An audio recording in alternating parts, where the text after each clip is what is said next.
Assalomu alaykum, hurmatli muxlislar. Bugun sizlarga yetkazmoqchi bo'lgan narsa Wheatgrass, ya'ni mashina anemiyaga qanaqa ta'sir qiladi? Anemiyasi bor insonlarga ta'siri qanaqa? Xo'p, bilasizlar, anemiyaning turlari ko'p. Endi eng ko'p uchraydigani bizda hali железодефицитный anemiya deyiladi, ya'ni temir moddasi yetishmasligidan kelib chiqadigan anemiya.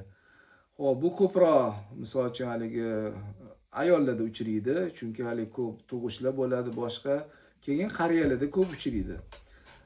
Shuni endi men konkretniy bir natija to'g'risida aytmoqchiman. Uni o'z ko'zim bilan ko'rgan natijaga ishonib sizlarga aytib bermoqchiman. Hatto internetda bu narsa уже anchadan beri o'zida dokazat qilingan narsa anemiyaga ijobiy ta'sir qilishi to'g'risida. O'zimni ayolim, turmush o'rtog'im, demak, gemoglobini doimiy bir 98 dan ko'tarilmasdi. Sababi biz ko'p bolali oila hisoblanamiz va shuning uchun hech gemoglobini ko'tarilmasdi. Mana hozir 55 yoshda, xudo xolasa. Mana shu yili, mana shu 3 kurs mashindan ichgandan keyin, ya'ni 20 kun ichdi, 10 kun dam oldi, 20 kun, mana shunaqa qilib 3 kurs ichdi. Hayitdan bir kun oldi, analiz topshirdi, razвернутый, полный analiz topshirib, qon analizini. O'shanda ko'rildiki, xursand bo'lib keldi, o'zi analiz javobini ko'rib, gemoglobini xudoga shukr mana 123 bo'libdi. Hop, keyin qolgan eritrotsitlari, boshqa analizlar idealniy bo'lganidan o'zi ham xursand bo'lib, mana shunaqa qilib keldi. O'zi ham aytibdi, o'zi ancha tetiklashgani, o'sha oshqozon ichak traktida ma'lum bir problemalari bor edi, o'sha problemalar ham yo'qolib borayotganiga ishqilib o'zini yaxshi his qilyapti. O'zi ham aytibdi, terim tinuvlashdi, u bu.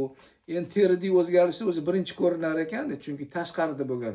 Endi ichkaridagi narsalarni ham bir aytishga harakat qilmoqchiman sizlarga. Shuni hisobidan bir o'sha gruppa ochganmanki, Wheatgrass uz deb yozsanglar, misol uchun kirilchada yoki o'sha nimadan kirsanglar bo'ladi, o'sha ссылка orqali kirsanglar ham bo'ladi.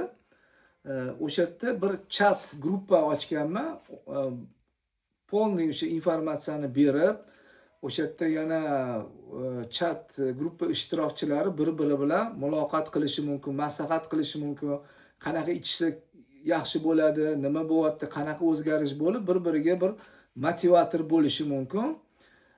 Gruppa absolutni tekin, bemalol kirsanglar bo'ladi, bir-birlarga yozib, o'rganib, mana baholi qudrat nimadir savollar bo'lsa javob berishga harakat qilaman.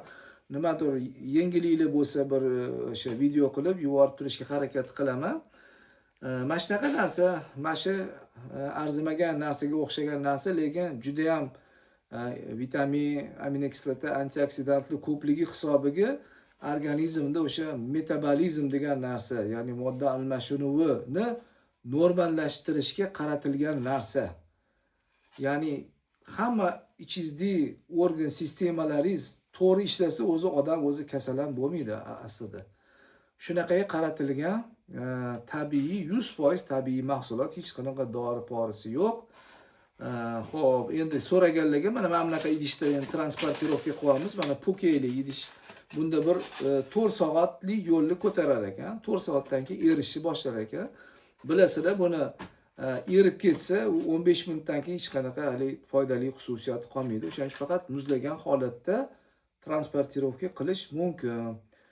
Shunaqa gap, taninglar sog' bo'lsin, yaxshilikni ko'rishaylik. Assalomu alaykum va rahmatullohi va barakatuh.